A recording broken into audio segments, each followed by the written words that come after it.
Ente kalau mau hina-hina anak, caci maki anak sepuas ente. Jangan berani-beraninya ente hina para habaib. Apalagi Habib Usman bin Yahya, mufti Betawi. Emang nggak ada Habib yang sesat? Ada. Itu Habib yang jadi antek Belanda banyak. Iya, yang jadi sahabatnya Belanda, jadi kenil, kemudian jadi informan Belanda. Habib ada. Di antaranya adalah Geger Cilegon, adalah upaya ulama-ulama Banten dan para petani melepaskan diri dari kungkungan Belanda, dianggap gurur oleh Habib Usman. Kalau dalam buku-buku penelitian Belanda disebut beliau adalah seorang intelektual muslim, dan Den Bak memuji beliau sebagai sahabat baik orang Belanda. Ente orang ini yang nyaci maki Habib Usman, yang nyaci maki Habib Taufik. Ente orang cuma berani di sini. Ente orang cuma berani di sini. Ente orang nyali curut semua ente pada tuh. Cuma berani di sini ente. Di dunia nyata nggak berani ente. Coba ya di dunia nyata yuk. Kalau nggak anak bolong-bolongin ente orang semua. Ini banyak sekarang doktrin yang supaya umat masyarakat Indonesia ini menjauhi para ulama, para kiai yang jelas mereka sanad ilmunya, kemampuannya, kealimannya. Bahkan di antara para kiai, para ulama itu juga mereka keturunan Rasul, zuriyah Rasul juga. Dari jalur laki-laki ataupun yang perempuan juga ada semuanya di Indonesia.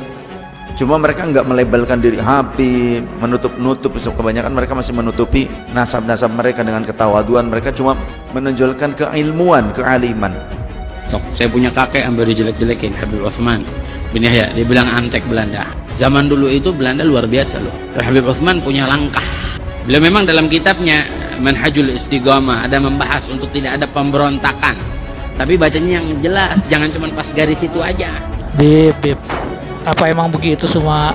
Nggak semua sih. Klan Ba'alawi itu begitu apa? Bangetan banget.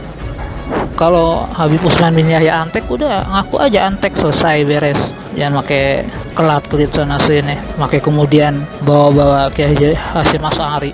Ada tuh Kiai Haji Hasyim Asy'ari, bikin emosi orang aja.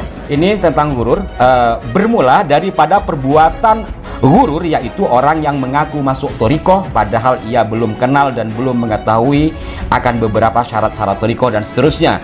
Maka inilah keliru yang dikata gurur di dalam suatu perbuatan adanya, dan demikian pula sangka setengah daripada orang yang jahil pada bab al-jihad, bahwa ia sangka kumpulan bikin rusuh negeri inilah perang sabil. Itu di situ disebutkan. Bahkan bukan cuma Habib Utsman, dulu almarhum Kiai Haji Hasyim Asy'ari juga begitu. Beliau punya langkah.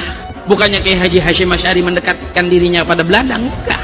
Cuma langkahnya dia. Karena apa? Ketika itu Kiai Anwar dipotong, dipenggal, diancol oleh Jepang. Gimana almarhum Kiai Haji Hasyim Asy'ari? Punya langkah, ngelarang pemberontakan. Karena tahu apa yang terjadi, orang-orang bisa pada dibunuh-bunuhin. Begitu juga Habib Utsman zaman Belanda. Nanti maunya apa, Bib? Bentar lagi ribut ya, gara ente. Auzubillah min dzalik, nanti bikin rusak majelis. Pergi dah sana lo, pergi lo sana, jangan di Jakarta, jangan di Indonesia sana.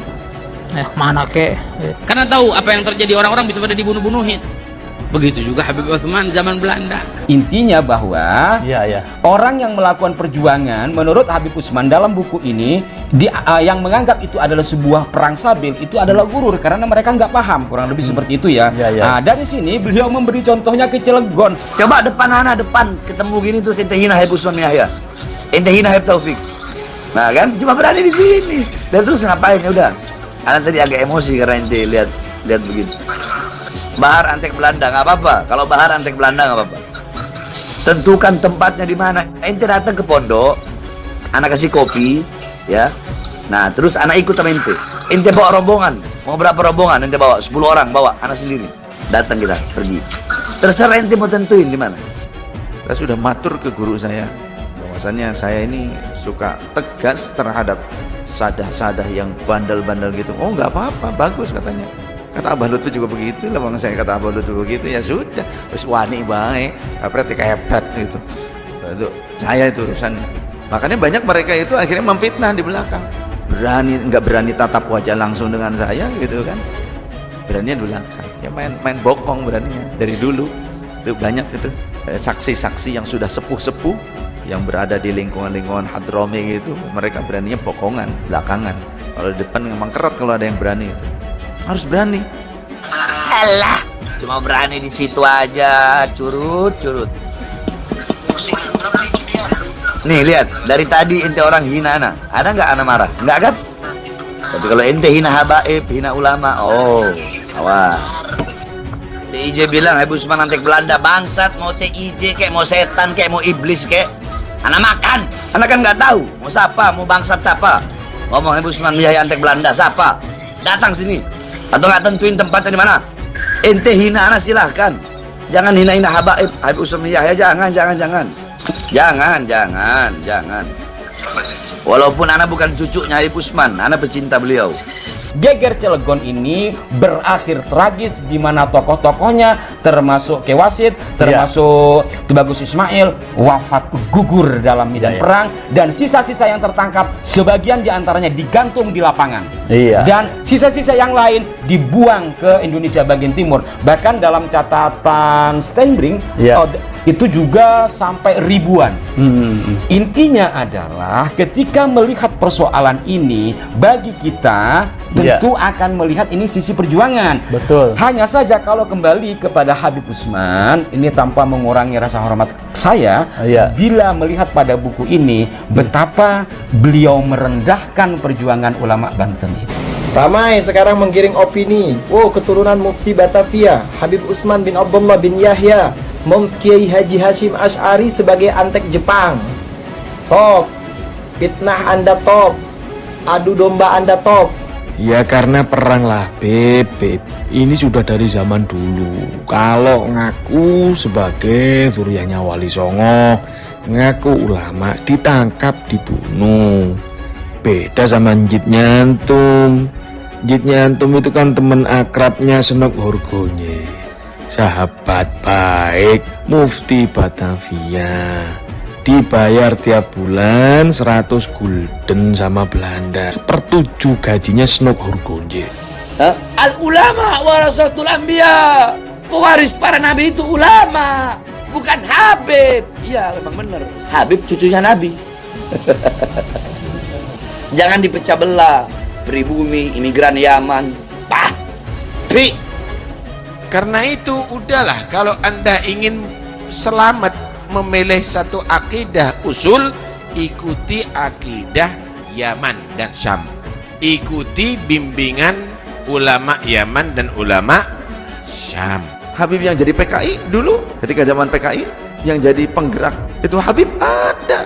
PKI, oh ya, kalau anak jadi PKI berarti itu jadi jenderal yang dibantai. Ini jadi umat Islam yang jadi korban. Jadi jangan asal Habib. Awas, hati-hati, ini doktrin ya, awas. Ada orang yang berdoktrin kalau ngaji itu ke Habib supaya tidak sesat katanya. Nah kalau Habibnya sesat gimana? Habib Usman bin Yahya itu mufti Betawi. Woi, mana kiai-kiai Betawi, ustadz-ustadz Betawi, rakyat Betawi, muslim Betawi, ayo bangkit. Di saat mufti Betawi dihina, dicaci, dimaki, Betawi bangkit. Walaupun pengangkatan beliau sebagai mufti ini juga menurut peneliti-peneliti ya, termasuk temannya sendiri, Habib Usman berdiri di dua kaki antara kepentingan dia sebagai muslim dan sebagai ulama dan kepentingan pemerintah Hindia Belanda. Itu jelas itu. Jangan seenaknya. Negara ini bukan negara mbah moyang dia. Negara ini negara yang berdaulat. Jangan sampai ada perbudakan model baru, memakai dalil perbudakan, pakai perbudakan spiritual gitu istilahnya gitu kan, pakai nasab modalnya, pakai apa, Cinta sama Nabi tapi benci sama Ahlul Bait, bohong. Nyaci Ahlul Bait, bohong, nggak benar loh. Tapi kan Ahlul Bait habaib kan juga ada yang berbuat salah, salahnya dibenci, bukan turunan Nabi yang dibenci, Mas. Ada habaib misalnya yang tidak bagus akhlaknya, itu tetap cinta sama Ahlul Bait, tapi dibersihkan yang tidak baik, moralnya bagaimana, dididik, dinasehati. Bukan berarti karena ada oknum 1-2 yang berbuat begitu kemudian dicaci habis. Ya, aku cinta Nabi 1000 kali, tetap kamu itu tidak dicintai oleh Nabi. Karena itu buktikan cinta kamu kepada Nabi dengan mencintai Ahlul Bait. Rupanya sekarang sudah lagi musim ini membenci Ahlul Bait nih. Kita orang Indonesia, panjenengan semua punya hak untuk hidup nyaman, merdeka. Jangan mau diperbudak. Apalagi kalau ada orang yang akhlaknya buruk kemudian meminta Anda semua bangsa Indonesia menjadi tameng hidup mereka. Jangan mau dengan doktrin di darah kami mengalir darah Rasul SAW. Di dalam tubuh kami mengalir darah Rasulullah. Di dalam tubuh kami mengalir darah Rasulullah. Kami ini cucu Rasul, maka siap kalian bela habaib, bela kami. Siap kalian angkat senjata untuk habaib.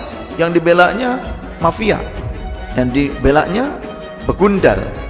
Siap korbankan nyawa demi habaib. Siap korbankan darah demi habaib. Siap korbankan nyawa demi habaib. Allahu Akbar.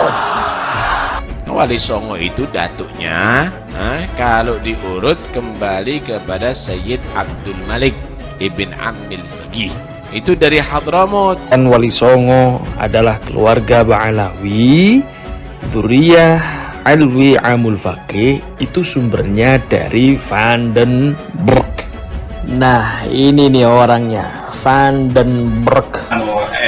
Sayyid Abdul Malik kan Wali Songo. Iya, jadi para ahli sejarah bukan an-nasabah. Para ahli sejarah bukan an-nasabah. Para ahli sejarah mengatakan kemungkinan mereka ini bersambung ke sini. Sehingga ahli sejarah menuliskan dan menyambungkan kepada Abdul Malik. Beliau menghentikan penulisan nasab